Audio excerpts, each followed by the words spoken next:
Right. ඉතින් හැමෝම ඉතාමත් ආදරෙන් පිළිගන්නවා අපේ ස්ටඩි විත් තේමිය YouTube channel එකට. ඉතින් අපි මේ YouTube channel එක හරහා ඔබට ගෙන එන්න සූදානම් වෙනවා අපේ ආදරණීය සාමාන්‍ය පෙළ හදාරන කොමර්ස් සබ්ජෙක්ට් එක විෂය හදාරන අපේ ආදරණීය දුවා දරුවන් වෙනුවෙන්. ඉතින් මෙතනදී විශේෂයෙන්ම කියන්න ඕනේ අද වෙනකොට අපේ මේ සාමාන්‍ය පෙළ හදාරන අපේ දුවා දරුවන් කියන කතාවක් තමයි කොමර්ස් සබ්ජෙක්ට් එක. එහෙම නැත්නම් ව්‍යාපාර හා ගිණුම් කරන අධ්‍යයනය කියන මේ විෂය ටිකක් අමාරුයි. ඒකට හේතුව මේ ව්‍යාපාර අධ්‍යයනය කියලා කොටසකුත් තියෙනවා මේකේ ගිණුම්කරණය කියලා කොටසකුත් තියෙනවා. එතකොට ව්‍යාපාර අධ්‍යයනය නම් ඔන්න පාඩම් කරන්න තියෙන්නේ කොහොම හරි ගොඩ දාගන්න පුළුවන්. හැබැයි මේ ගිණුම්කරණය කියන කොටස ටිකක් අමාරුයි මොකද ඒක ගණන් හදන්න තියෙන්නේ. ඉතින් ඒ නිසා මේ දෙකම බැලන්ස් කරන්න ටිකක් හරි අමාරුයි. ඒ හින්දා ඔන්න අපේ ළමයි කියන කතාවක් තමයි මේ පාඩම මේ සබ්ජෙක්ට් එක හරි අමාරුයි කියන එක. හැබැයි ඔන්න ආදරණීය දුවේ පුතේ අද ඉඳලා ඔබට මේ ඔබ අමාරුයි කියන විෂය ඉතාමත්ම ලේසියෙන් ඉතාමත්ම සරලව පහසුවෙන් අවබෝධ කරගන්න පුළුවන් වෙයි.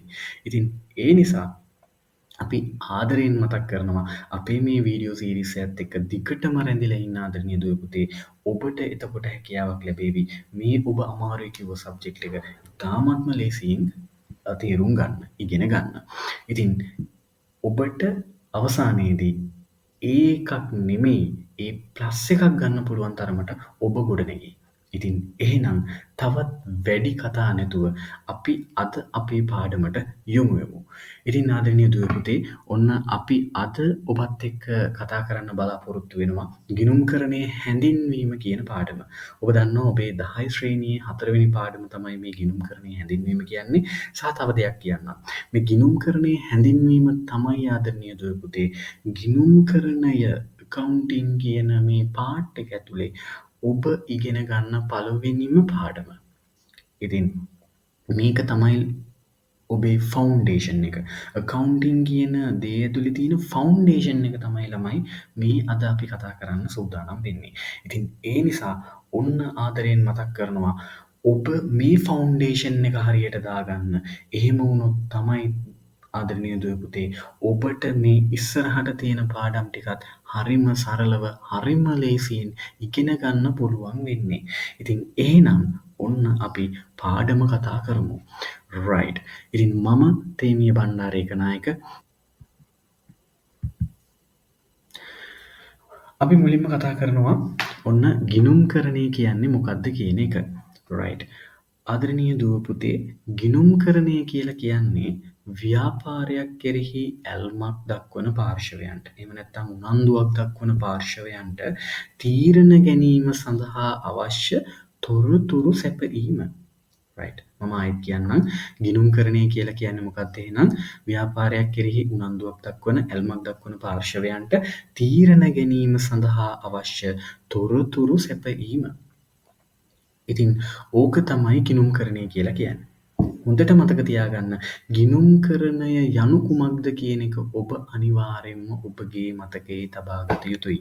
ඒකට මම හේතුව විදිහට කියන්නේ මේක ළමයි ගොඩක් වෙලාවට ඔබේ පළවෙනි ප්‍රශ්න පත්‍රයේ ඒ කියන්නේ බහුවර්ණ ප්‍රශ්න 40ක් තියෙනවානේ. ඔන්න ඔය පළවෙනි ප්‍රශ්න පත්‍රයේ එක ප්‍රශ්නයක් විදිහට ඉරිගහන ප්‍රශ්නයක් විදිහට අහන එකක් තමයි ළමයි ගිණුම්කරණය කියන්නේ මොකක්ද කියන එක. එහෙම නැත්නම් සමහර වෙලාවට අහන්න පුළුවන් ගිණුම්කරණයේ අරමුණ මොකක්ද කියන එක.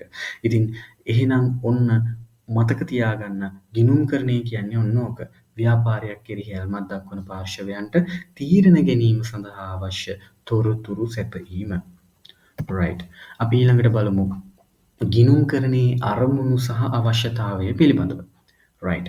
ගිණුම්කරණයේ ළමයි ප්‍රධාන අරමුණක් තියෙනවා. ඊට අමතරව තව අවශේෂ අරමුණු නැත්නම් අනිකුත් අරමුණු තියෙනවා. එතකොට ගිණුම්කරණයේ ප්‍රධාන අරමුණ මොකක්ද? ගිණුම්කරණයේ ප්‍රධාන අරමුණ තමයි ළමයි අර මම මුලින් සඳහන් කළා වගේම ව්‍යාපාරයක් කෙරෙහි උනන්දුවක් ඇල්මක් දක්වන පාර්ශවයන්ට තීරණ ගැනීම සඳහා අවශ්‍ය තොරතුරු සැපයීම. ඔන්න ළමයි ප්‍රධාන අරමුණ. එතකොට ඕකත් ගොඩක් වෙලාවට අපේ පළවෙනි ප්‍රශ්න පත්‍රයේ ඉරිගහන ප්‍රශ්න පත්‍රයේ එක ප්‍රශ්නයක් විදියට අහන්න පුළුවන් එකක්. ඒ නිසා ඔන්න අනිවාර්යයෙන්ම මතක තියාගන්න. ඊළඟට අපි බලමු අනෙකුත් කරුණු නැත්නම් අනෙකුත් අරමුණු මොනවද කියලා. අනෙකුත් අරමුණු ගැන කතා කරනකොට පළවෙනි එක තමයි ළමයි මේ ගිණුම්කරණය කියන එක අපි හදනවා නැත්නම් ගිණුම්කරණය කියන එක කරනවා ව්‍යාපාර විසින්. මොකද ව්‍යාපාරයේ ප්‍රමාණවත් ලාභයක් උපයලා තියෙනවද කියලා බලාගන්න. හරිද? එතකොට මේ ව්‍යාපාරයේ ප්‍රමාණවත් ලාභයක් උපයලා තියෙනවද කියන එක දැනගන්න ළමයි අපි හදනවා ගිණුම්කරණය තුල ලාභ හෝ අලාභ ප්‍රකාශනය. එහෙම නැත්නම් අපි කියනවා ආදායම් ප්‍රකාශනය කියලා. හරිද? එතකොට මේ ආදායම් ප්‍රකාශනය කියලා එකක් අපි හදනවා. ඇත්තටම මේ ආදායම් ප්‍රකාශනය කියන එක ළමයි අපි 11 ශ්‍රේණියේදී ඔන්න ඉගෙන ගන්නවා කොහොමද මේ ආදායම් ප්‍රකාශනයක් හදන්නේ. මූල්‍ය ප්‍රකාශන කොහොමද පිළියෙල කරන්නේ කියන එක ඉගෙන ගන්නවා. හරිද? ඊළඟ කතාව තමයි ව්‍යාපාරයේ මූල්‍ය තත්ත්වය සතුටුදායකද කියන එක බලාගන්න. හරිද? එතකොට ගිණුම්කරණය කියන එක කරනවා ව්‍යාපාරයේ මූල්‍ය තත්ත්වය සතුටුදායකද කියලා බලාගන්නත් ගිණුම්කරණය කියන එක කරනවා. එතකොට මේ මූල්‍ය තත්ත්වය සතුටුදායකද කියන එක බලාගන්න අපි ගිණුම්කරණය තුළ පිළියෙල කරනවා ළමයි මූල්‍ය ප්‍රකාශනයක්. ඒකට අපි කියනවා මූල්‍ය තත්ත්ව ප්‍රකාශනය කියලා. පැහැදිලිද? ඒකට අපි කියනවා මොකද්ද? මූල්‍ය තත්ත්ව ප්‍රකාශනය කියලා. හරිද? එතකොට මේකත් ළමයි අපි ඔන්න 11 ශ්‍රේණියේදී ඉගෙන ගන්නවා කොහොමද මූල්‍ය තත්ත්ව ප්‍රකාශනයක් හදන්නේ කියලා. හරිද? අනිත් අරමුණු දෙක තමයි නීතිමය අවශ්‍යතා ඉටු කිරීම සඳහා. හරිද?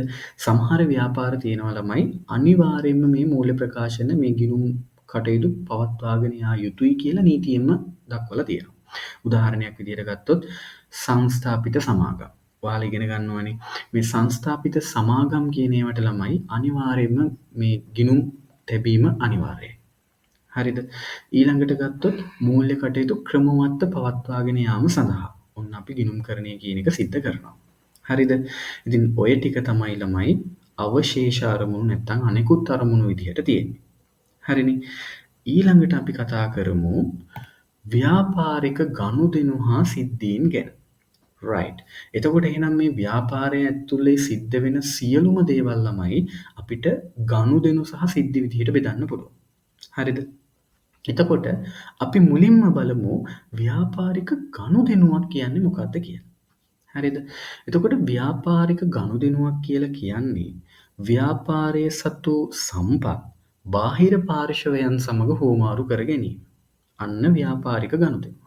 මොකද්ද ළමයි ව්‍යාපාරික ගනුදෙනුවක් කියන්නේ? ව්‍යාපාරයේ සතු සම්පත් බාහිර පාර්ශවයන් සමග හෝමාරු කර ගැනීම. හරිද? එහෙම නැත්නම් තවත් විදිහකට කියනවා නම් තමයි මේ ව්‍යාපාරික ගනුදෙනුවක් වෙන්න ළමයි අනිවාර්යයෙන්ම පාර්ශවයන් දෙකක් සිටිය යුතුයි. හරිද? ව්‍යාපාරික ගනුදෙනුවක් වෙන්න අනිවාර්යයෙන්ම පාර්ශවයන් දෙකක් සිටිය යුතුයි. අර අපි කතාවටත් කියන්නේ ළමයි තනි අතින් අප්පුඩි ගහන්න බෑ කියලා. ඒ වගේ තමයි ව්‍යාපාරික ගනුදෙනුවක් වෙන්න නම් පාර්ශවයන් දෙකක් ඉන්න ඕනේ. හරිද? තනි අතින් අපිට මේ වැඩේ කරන්න බෑ.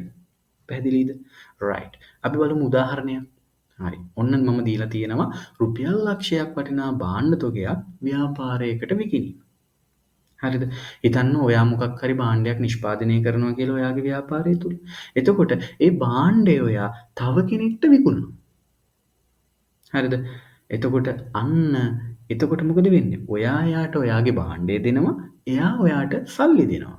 අන්න එහෙනම් ළමයි ව්‍යාපාරික ගනුදෙනුවක් වෙනවා. ඇයි පාර්ශවයන් දෙකක් ඉන්නවා. පැහැදිලිද? හරි. ඒ වගේ වුණ තවත් උදාහරණයක් තියෙනවා බලන්නකෝ. සේවකයෙකුට සේවක වේතන ගෙවනවා රුපියල් 50000. හරිද? ඊළඟට තියෙනවා රුපියල් ලක්ෂ 5ක බැංකු ණයක් ගන්නවා. අන්න බැංකුවේ ඉන්නවා ඔයාගේ ව්‍යාපාරය තියෙනවා. බැංකුව ඔයාට ව්‍යාපාරික ණයක් දෙනවා රුපියල් ලක්ෂ 5ක්. එතකොට ඔයා මොකද කරන්නේ? ඔයා ඉදිරි අවුරුදු ගාන ඇතුළත අවුරුදු 5ක් වෙන්න පුළුවන්, අවුරුදු 2ක් වෙන්න පුළුවන්, 3ක් වෙන්න පුළුවන්. අර සල්ලි වාරික විදිහට බැංකුවට ගෙවනවා. ඔන්න ළමයි ව්‍යාපාරික ගනුදෙනු කියන එක. හරිද? එහෙනම් ව්‍යාපාරික ගනුදෙනුවක් වෙන්න පාර්ශවයන් අනිවාර්යයෙන්ම දෙකක් සිටිය යුතුයි. එතකොට බාහිර ව්‍යාපාරයේ සතු සම්පත් බාහිර පාර්ශවයන් සමග හුවමාරු කර ගැනීම තමයි අපි කියන්නේ ව්‍යාපාරික ගනුදෙනුවක් කියලා. right. ඊළඟට අපි කතා කරමු ළමයි සිද්ධි ගැන. රයිට්. ව්‍යාපාරික සිද්ධියක් කියලා කියන්නේ ළමයි ඒකපාර්ශවීය සිදුවීමක්. ව්‍යාපාරයක සිදුවන ඒකපාර්ශවීය සිදුවීමක් තමයි ළමයි ව්‍යාපාරික සිද්ධියක් කියලා කියන්නේ. හරිද? එතකොට ඔන්න මෙතනදී අර තනි අතින් අප්පුඩි ගහන්න බැහැ කියන කතාව අදාළ වෙන්නේ නෑ. හරිද? මෙතනදී මොකක්ද කියන්නේ? මෙතන ඉන්නේ එක පාර්ශවයයි. සිද්ධියක් වෙද්දී අනිවාර්යෙන්ම ඉන්නේ පාර්ශවයන් එකක් පමණයි. ඒකයි අපි කියන්නේ ව්‍යාපාරික සිදුවන ඒක පාර්ශවීය සිදුවීම් කියලා. උදාහරණයක් ගත්තොත් මේ උදාහරණ ළමයි ඔයා අනිවාර්යෙන්ම මතකයේ තබා ගන්න. ඒකට හේතුව මේ ඔයා ඉගෙන ගන්න පළවෙනි වතාව. ඒ නිසා මේක හරියට ඔයාගේ ඔළුවේ පට්ටියම් වෙන්න ඕනේ. අපේ භාෂාවෙන් කියනවා. හරිද? ඒ නිසා ළමයි අනිවාර්යෙන්ම ඔයා මේ උදාහරණ දෙකක් විතර මතක තියාගන්න. එකක් තමයි මොකද්ද? රුපියල් 10,000ක් වටිනා භාණ්ඩ තොගයක් විනාශ වීම. හරි. සරලවම කියනවා නම් දැන් මේ අපි ඉන්නේ ස්වභාවික ආපදා වන්ට අපේ රට ලක් වෙච්ච කාලෙකනේ. එතකොට ඔයා දන්නවා මේ වෙනකොට මේ ගම් වතුර නිසා අපේ මිනිස්සුන්ට විශේෂයෙන් මේ ව්‍යාපාරවලට එයාලා කරගෙන ගියපු ව්‍යාපාර සම්පූර්ණයෙන්ම විනාශ වෙලා තියෙනවා. හරිද? එයාලගේ බඩු නෑ, එයාලගේ සමහරලාට එයාලගේ ඒ ගොඩනැගිල්ල නෑ, මේ මුකුත් නෑ. හරිද? එතකොට මෙතනදී මේ බාහිර පාර්ශවයක් සම්බන්ධ වෙලා තියෙනවද ළමයි මේ දේ වෙන්න? නෑ. මේකෙදි මේ ස්වභාවික ආපදාවක් නිසා මේ මිනිස්සුන්ට එයාලගේ සම්පූර්ණම ගොඩනැගිලි සම්පූර්ණ ව්‍යාපාරෙම නැති වෙලා තියෙන්නේ. එතකොට ඒක ළමයි සිද්ධියක්. හරිද? බාහිර පාර්ශවයක මැදිහත් වීමක් නිසා සිද්ධ වෙච්ච දෙයක් නෙමෙයි. හරිද? එතකොට අන්න ඒ වගේව තමයි ළමයි සිද්ධි කියන්නේ. හරිද? රුපියල් 10,000ක් වටිනා භාණ්ඩ තොගයක් විනාශ වෙනවා. ඒක සමහරට ගම් වතුර නිසා වෙන්න පුළුවන්. සමහර වෙලාවට මොකක් හරිම නිසා විදුලි කාන්දුවක් නිසා වෙන්න පුළුවන්. ඒ වගේ දෙයක් වෙන්න පුළුවන්. හරිද? ඊළඟ කතාව තමයි රුපියල් 25000ක ලැබිය යුතු මුදල් බොල් ණය බවට පත් වීම. මේක නම් ළමයි අනිවාර්යෙන්ම කටපාඩම් කරගත්තට කමක් නැහැ. හරිද? මොකද මේක ඔයා ෆස්ට් ටයිම් ඉගෙන ගන්න මම කලින් කිව්වා වගේ මේක ඔයා දන්නෙත් ඉගෙන ගන්නෙත් අද ඒ නිසා කටපාඩම් කරගන්න. මොකද බොල් ණය බවට පත් වීම කියලා කියන්නේ සිද්ධියක් ළමයි. මම බොල් ණය කියන එක චුට්ටක් පැහැදිලි කරන්නම්කෝ. බොල් ණය කියලා කියන්නේ ළමයි ඔයා දන්නවා ව්‍යාපාරයට ඉන්නවා ණයගැතියෝ. එතකොට මේ ණයගැතියා කියන්නේ අපිට දැන් සල්ලි දෙන්න තියෙන කෙනානේ.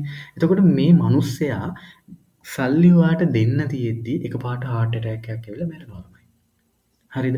දැන් ඔයාට ගිහිල්ලා පුළුවන් ද ළමයි අර මැරිච්ච මිනිස්සයාගෙන් මේ මගේ සල්ලි ටික ඉල්ලන්න. ඔයාගේ සල්ලි ටික ඉල්ල ගන්න පුළුවන්ද ළමයි? බෑනේ ළමයි. ඒ මිනිස්සයා මේ වෙනකොට මැරිලා. එහෙනම් අන්න ඔන්න ඔය වගේ වෙලාවට ඔයාට සිද්ධ වෙනවා ඒ මුදල් සම්පූර්ණයෙන්ම ලැබෙන්නේ නෑ කියලා තීරණය කරන්න. එහෙනම් අන්න ඒවට තමයි ළමයි බොල් ණය කියන්නේ. හරිද?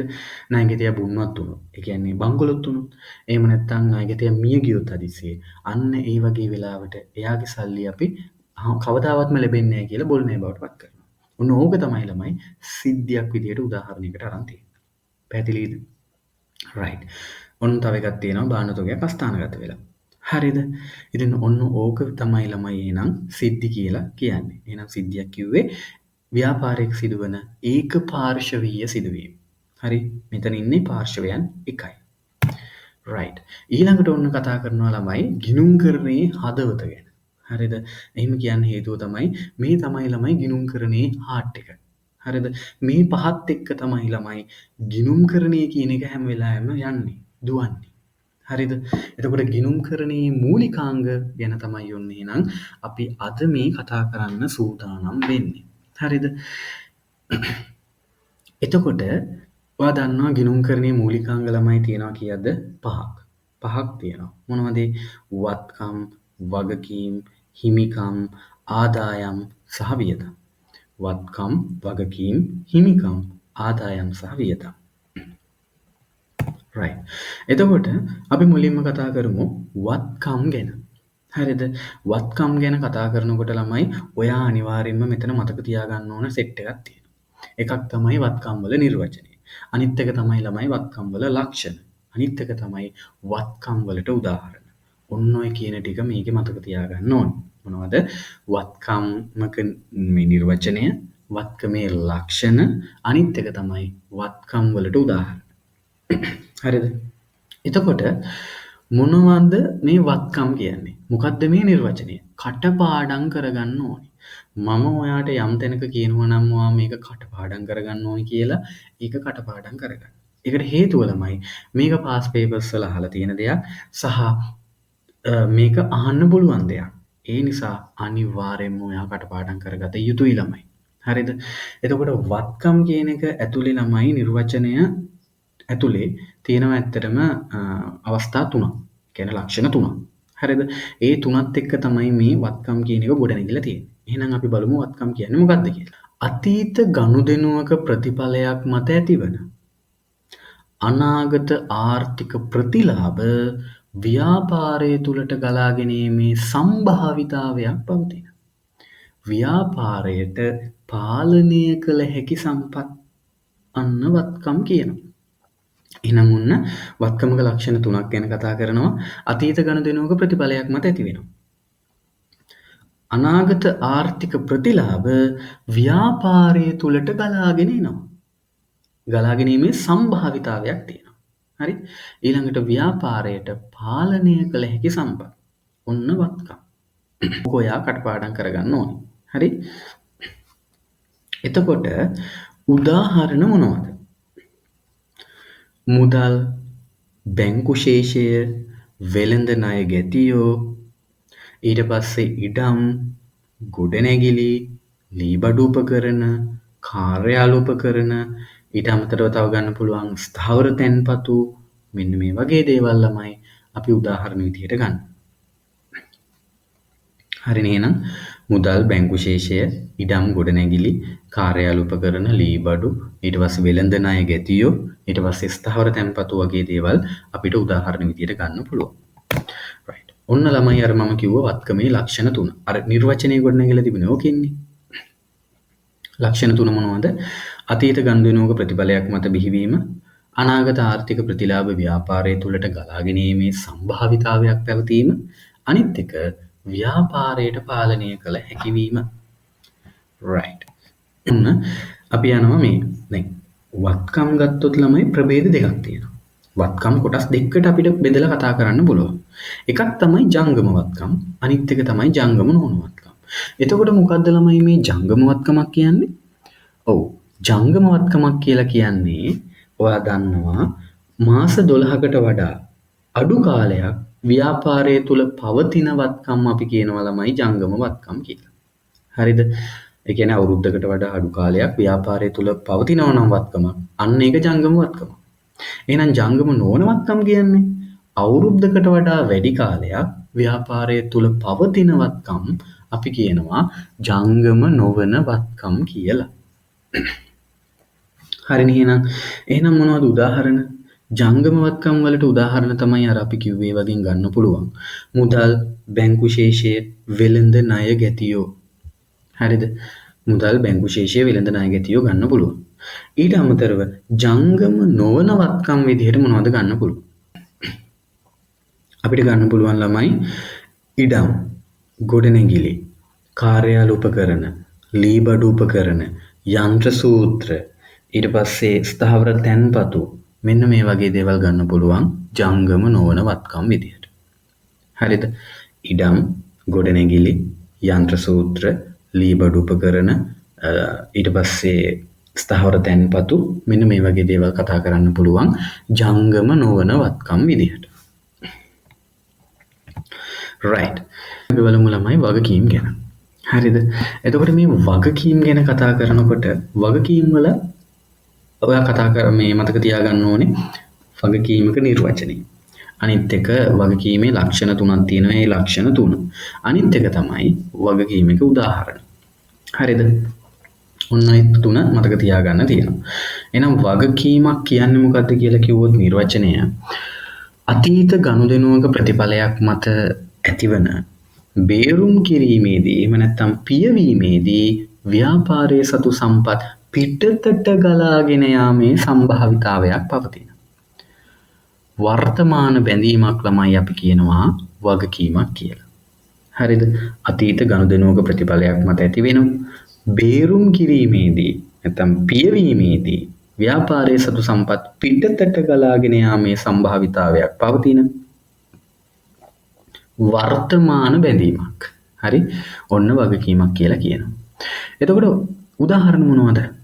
වෙළඳ ණය හිමියෝ උපචිත වියදම්. මොනවද ළමයි උපචිත වියදම් කියන්නේ? උපචිත වියදම් කියලා කියන්නේ ඇති දෙයක් නැහැ. උපචිත වියදම් කියලා කියන්නේ ළමයි ගෙවිය යුතු වියදම් කියන එක. ඒ කියන්නේ ඔන්න මේ මාසෙට වාට ගෙවන්න තියෙනවා කියලා හිතන්න මොකක් හරි අපි ගමු විදුලි වියදම. විදුලි වියදම ගෙවන්න තියෙනවා. හැබැයි ඒවා තාම ගෙවලා නැහැ. එහෙනම් ඒක ගෙවිය යුතු වියදමක්. ඒක තමයි ළමයි උපචිත වියදම් කියන්නේ. ඊට පස්සේ බැංකු අයිරාව. හරිද? අනිත් එක තමයි බැංකු ණය. හරි? ඔන්න උදාහරණ ටික. right. ඊට පස්සේ අපි කතා කරමු වගකීමක ලක්ෂණ. අර වගේම වගකීමක ලක්ෂණ අර නිර්වචනය ගොඩනැගිල්ල තිබුණේ තුනෙන්නේ. ඒ තුන තමයි මෙතන තියෙන්නේ. අතීත ගනුදෙනුවක ප්‍රතිඵලයක් මත බිහිවීම, බේරුම් කිරීමේදී ව්‍යාපාරයේ සතු සම්පත් පිටතට ගලාගෙන යාමේ සම්භාවිතාවයක් පැවතීම, වර්තමාන බැඳීමක් පැවතීම. ඔන්න ළමයි වගකීමක ලක්ෂණ තුන. ඊළඟට වගකීමත් ළමයි අර විදිහටම ප්‍රධාන වශයෙන් කොටස් දෙකක් යටතේ අපිට කතා කරන්න පුළුවන්. එකක් ජංගම වගකීම්, අනිත් එක ජංගම නොවන වගකීම්. එතකොට ජංගම වගකීම් කියන්නේ ළමයි ඉස්සෙල්ලා අපි කතා කළා වගේමයි වත්කම් ගැන අවුරුද්දකට වඩා අඩු කාලයක් ව්‍යාපාරය තුල පවතින වගකීම් අපි ජංගම වගකීම් කියනවා. එහෙම නැත්නම් මාස 12කට වඩා අඩු කාලයක් ව්‍යාපාරය තුල පවතින වගකීම් අපි කියනවා ජංගම වගකීම් කියලා. එතකොට ජංගම නොවන වගකීම් කියලා කියන්නේ අවුරුද්දකට වඩා වැඩි කාලයක් ව්‍යාපාරය තුල පවතින වගකීම්. වසරකට වඩා වැඩි කාලයක් ව්‍යාපාරය තුල පවතින වගකීම්. හරි. එතකොට වෙළඳ අපි කියන්නේ ජංගම වගකීම් වලට උදාහරණ මොනවද? උදාහරණ තමයි ළමයි වෙළඳ ණය හිමියෝ. ඊළඟට අපි කතා කළොත් උපචිත වියදම්. අනිත් එක බැංකු අයිරාව. ඔන්න ඔය තුන තමයි ළමයි එන්නේ. මොනවද? වෙළඳ ණය හිමියෝ, ඊට පස්සේ උපචිත වියදම්, අනිත් එක තමයි බැංකු අයිරාව. හරිද? ඊට පස්සේ අපි ජංගම නොවන වගකීම් වලට උදාහරණ විදිහට මොනවද කියලා කතා කරොත් තියෙන එක උදාහරණයයි බැංකු ණය. හරිද? ඔයාලගේ මට්ටමේදී ඉන්නේ ළමයි මෙච්චරයි. හරිද? ඔයා A level වලට ඉගෙන ගන්නවා නම් A level වලදී මීට වඩා දේවල් ජංගම වගකීමට තේනවා. ජංගම නොවන වගකීමට එන්න පුළුවන්. සායනවා. හරිද? එතකොට ඔයාලගේ මට්ටමේදී ඔන්න ඔය ටික තමයි අපි කතා කරන්නේ. හරිද? හරි. ඉතින් අපි දැන් කතා කරමු ළමයි ඔන්න හිමිකම් ගැන. හරිද? හිමිකම් කියලා කියන්නේ මොකක්ද?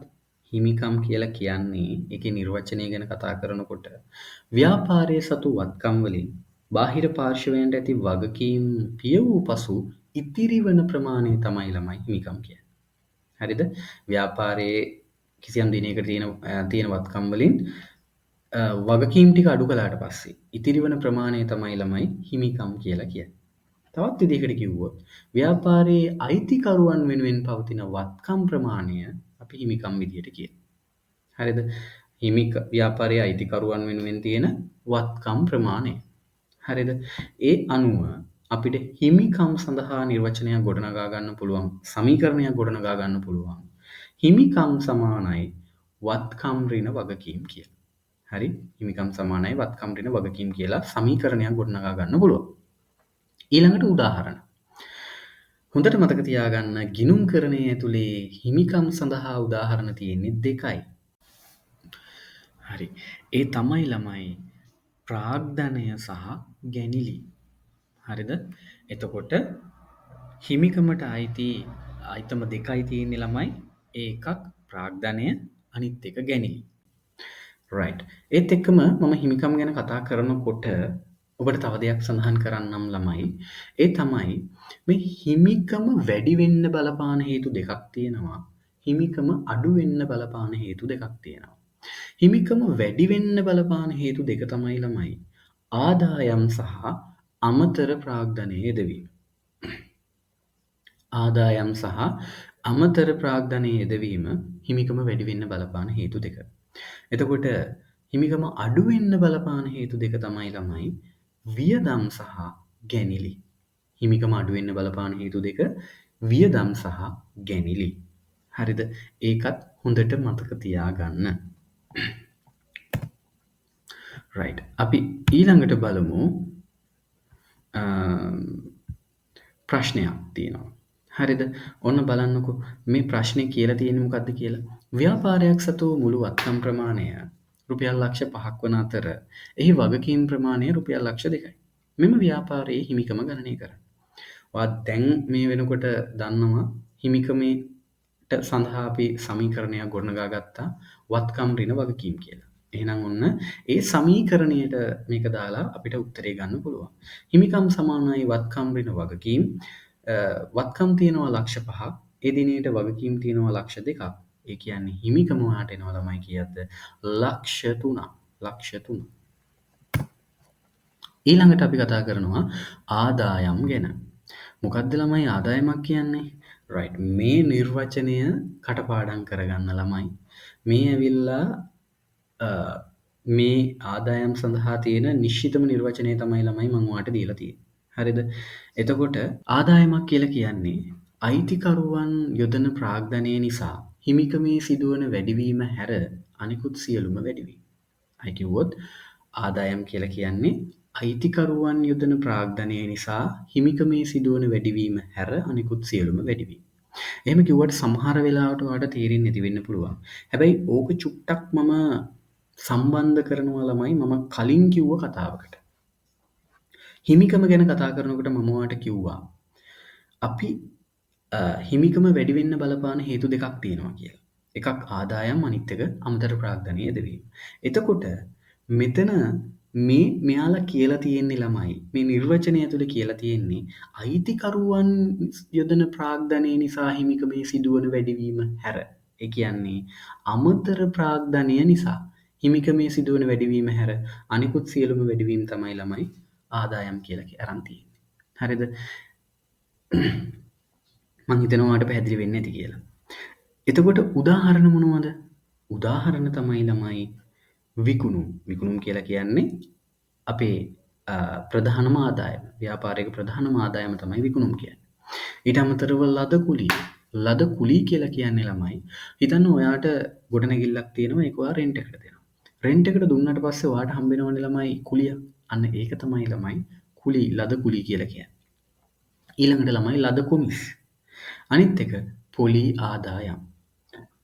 මෙතන පොලී ආදායම් කියලා කියන්නේ මොකද්ද කියලා දන්නවද? මෙතන පොලී ආදායම් කියලා කියන්නේ ළමයි සාමාන්‍යයෙන් අපි අපේ වැඩියෙන් තියෙන සල්ලි අපි ගිහිල්ලා ස්ථාවර තැන්පතුවක දානවා කියලා හිතන්නකෝ. එතකොට මේ ස්ථාවර තැන්පතුවක අපි අපේ සල්ලි දැම්මට පස්සේ අපිට ළමයි ඒකට පොලියක් හම්බ වෙනවනේ. අන්න ඔය පොලිය තමයි ළමයි පොලී ආදායම් කියලා ගන්න. හරිද? ඊළඟට අපි කතා කරනවා වියදම් ගැන. එතකොට වියදම් කියන්නේ මොනවද? වියදම් වලත් නිශ්චිත නිර්වචනය ඔන්න මම ඔයාලට දීලා තියෙනවා ළමයි.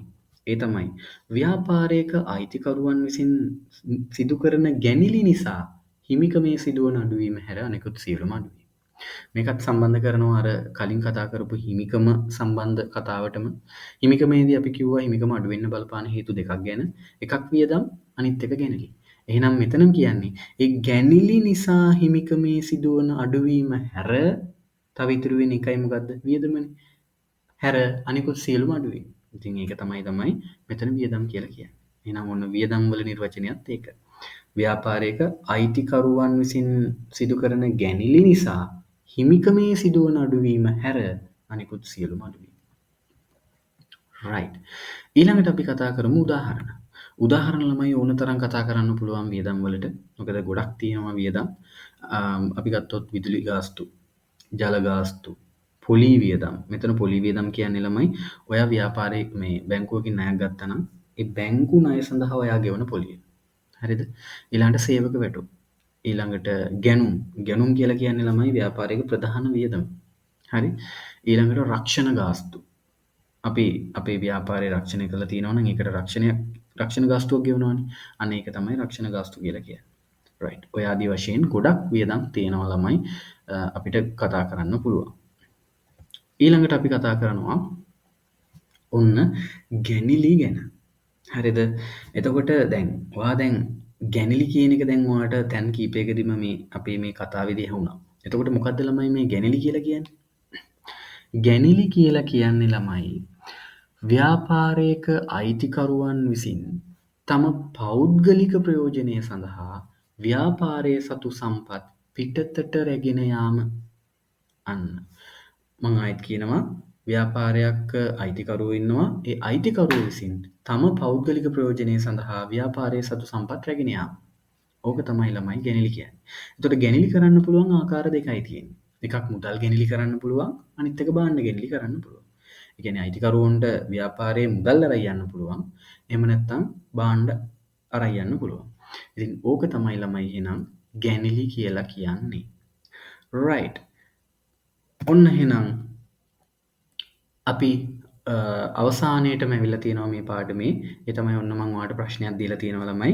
මේ ප්‍රශ්නය ඔයා දැන් කරන්න ඕනේ. හරිද? ඔයා දැන් කරන්න ඕනේ මේ වීඩියෝ එක චුට්ටක් පෝස් කරන්න. පෝස් කරලා මේ අහලා තියෙන ප්‍රශ්නෙට උත්තර දීලා ඊට පස්සේ ආපහු බලන්න ඔයා ලියපු උත්තර හරිද කියලා. හරිද? එතකොට අපි අහලා තියෙන ළමයි මේ දීලා තියෙන අයිටම ටික අර ශීර්ෂ පහින් වත්කම් වගකීම් හිමිකම් ආදායම් වියදම් කියන මේ ශීර්ෂ පහින් මොකටද අයිති වෙන්නේ කියන එක දාන්න කියලා. හරිද? එතකොට අපි ගත්තොත් විදුලි ගාස්තු. විදුලි ගාස්තු කියලා කියන්නේ ළමයි වියදමක්. බැංකු ණය ගත්තොත් ඒක ඇවිල්ලා වගකීමක්. මොන වගකීමක්ද? ජංගම නොවන වගකීමක්. ස්ථාවර තැන්පතු. මම ඔයාලට කිව්වා. ස්ථාවර තැන්පතු කියන්නේ වත්කමක්. මොන වත්කමක්ද? ඒක ඇවිල්ලා ජංගම නොවන වත්කමක්. බැංකු ණය පොලි. බැංකු ණය පොලි කියලා කියන්නේ මේක ඇවිල්ලා වියදමක්. හරිද? අර අපි ව්‍යාපාරය විසින් මේ බැංකුවෙන් ලබා ගන්න ණය වෙනුවෙන් අපි ගෙවන පොලියනේ. එහෙනම් බැංකු ණය පොලි කියන එක වියදමක්. ඊළඟට ප්‍රාග්ධනය. ප්‍රාග්ධනය කියන්නේ මම කිව්වා ඒක හිමිකමක්. ලද කොමිස්. ලද කොමිස් කියලා කියන්නේ ඒක ආදායමක්. විකුණුම්. විකුණුම් කියලා කියන්නේ ළමයි ආදායමක්. හරිද? ඊළඟට ගෙවූ කොමිස්. ගෙවූ කොමිස් කියලා කියන්නේ ළමයි මොකද්ද? වියදමක්. හරිද? ඊළඟට මෝටර් රථ. මෝටර් රථ කියලා කියන්නේ අපේ මොකද්ද? වත්කමක්. මොන වත්කමක්ද? ජංගම නොවන වත්කමක්. හරිද? ඊළඟට ආයෝජන පොලි ආදායම්. ආයෝජන පොලි ආදායම් කියලා කියන්නේ ළමයි සරලවම කියනවා නම් මෙතන මේ කියලා තියෙන්නේ. ඔයා ඔයාගේ සල්ලි කොහේ හරි ඉන්වෙස්ට් කරනවා නම් ඒකෙන් හම්බෙන පොලිය. සරලව කිව්වොත් ඔයා ගිහිල්ලා ස්ථාවර තැන්පතුවක ඔයා ඔයාගේ සල්ලි දානවා නම් ඒකෙන් ඔයාලට හම්බෙනවනේ මාසපතා හරි අවුරුදුපතා හරි පොලියක්. අන්න ওই පොලිය තමයි මේ කියලා තියෙන්නේ.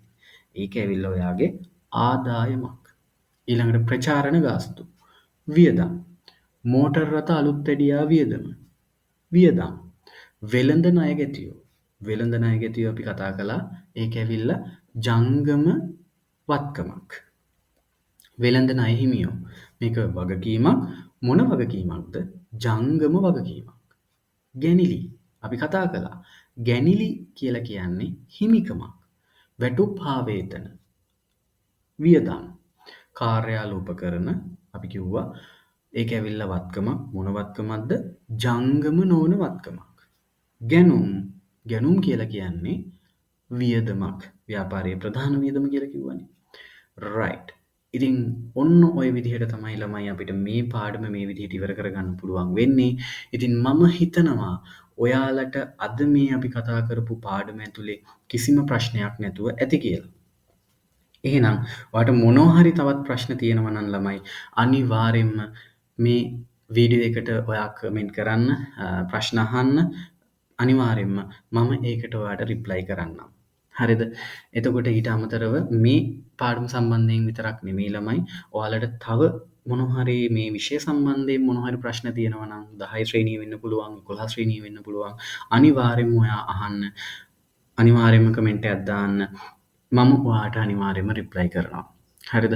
ඒ වගේම ඔයාට මේ වීඩියෝ එක වැදගත් කියලා හිතුණා නම් ආදරණීය දුවේ පුතේ අනිවාර්යෙන්ම මේක තව කෙනෙකුට බලන්න ෂෙයා කරන්න. ඒ වගේම ඔයාට මේ වගේ වීඩියෝ තව ඉස්සරහට අපි සීරීස් එකක් අරන් එනවා. ඉතින් ඒ නිසා අනිවාර්යයෙන්ම subscribe කරලා තියාගන්න. එතකොට ඒ වගේම bell icon එක click කරලා තියාගන්න. ඉතින් එහෙනම් අපි අදට ගිහිල්ලා එන්නම්. ඔබට සුබ දවසක්.